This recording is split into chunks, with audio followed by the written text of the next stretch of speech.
Beyond Dreaming, a guide to awakening consciousness through the path of astral projection and out-of-body experiences by Hart, Part 17. We come out of body every night. Something that you'll rarely see discussed amongst astral projection books is the fact that you actually come out of body every night unconsciously. In the field of both modern and traditional medicine, cultures from around the world all recognize that certain behaviors and psychological characteristics affect our health. For example, there are numerous spiritual and scientific studies to suggest that the emotion of anger can have a damaging effect on specific organs, and I think there is a growing consensus among the collective on this. The physical body is under constant stress, not so much from external sources, but from our own psychological state, especially in our reactions towards external reality, whatever it may be. Therefore, when the body sleeps, this part of our consciousness, our psychological state, needs to leave the physical body so that it can allow the body to heal itself naturally without the disturbances of the ego affecting it, and enter many hours of much-needed rest and deep breathing. It's only when we enter back into our bodies when we wake up that we begin our compulsive thinking again for the day and forget to consciously breathe. Notice how your own and others' breathing can be very shallow while awake, but very deep when asleep. This is especially true for those who are more cut off from their being. You may also notice spontaneous, sudden physical jerks as you fall to sleep sometimes and are abruptly woken up by it. This jerk is actually your astral body or consciousness falling or snapping back to your physical body as you oscillate towards the realm of sleep. The difference between lucid dreaming and astral projection. Accordingly, when we sleep at night, consciousness leaves the body and enters the world of dreams. In this sense, you can call dreaming a sort of unconscious form of astral projection. If you go outside and look at a crowd of people who are all in the same physical location, in reality, they are actually all in a world or a dream of their own in their heads, so to speak. This is much like what it is like in the astral plane too.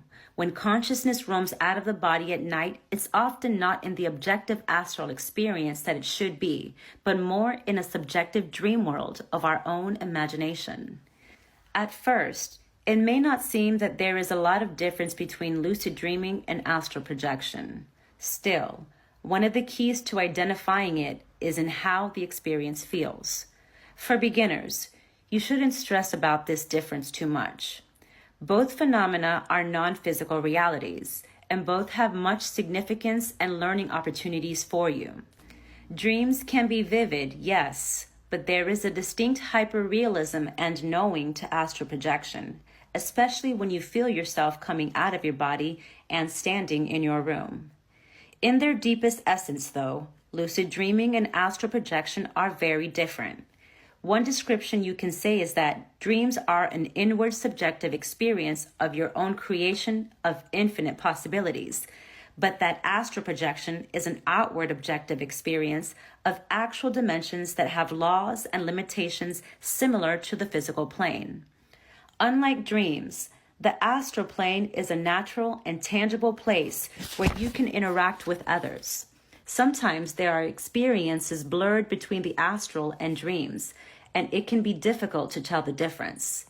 There's no absolute formula to know whether it's a dream or the astral, unless you are experienced, which usually comes after years of practice and consistency in discerning them. What's important, though, is that we learn from wherever we find ourselves in the non-physical.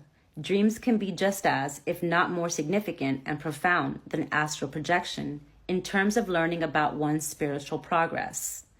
Many people who seek the experience of astral projection overlook the experience of dreams, but this is a beginner's mistake.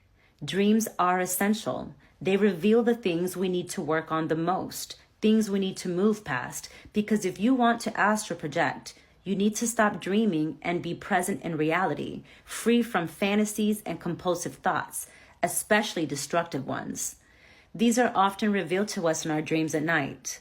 They can be hidden through metaphorical and symbolic meanings, and you can purchase dream dictionary books for this.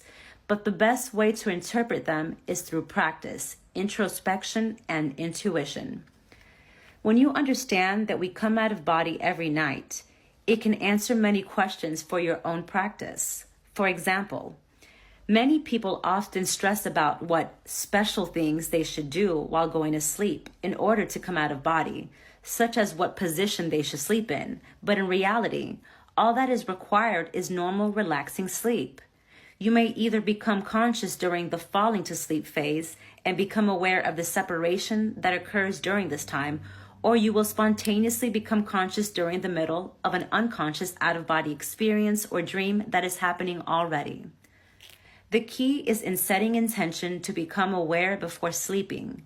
As you drift off, you can affirm to yourself, I will become conscious during sleep.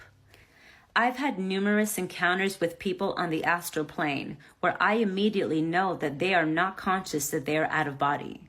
One particularly significant and eventful experience is where around 100 people were supposedly unaware of being out of body, who were all attending a class.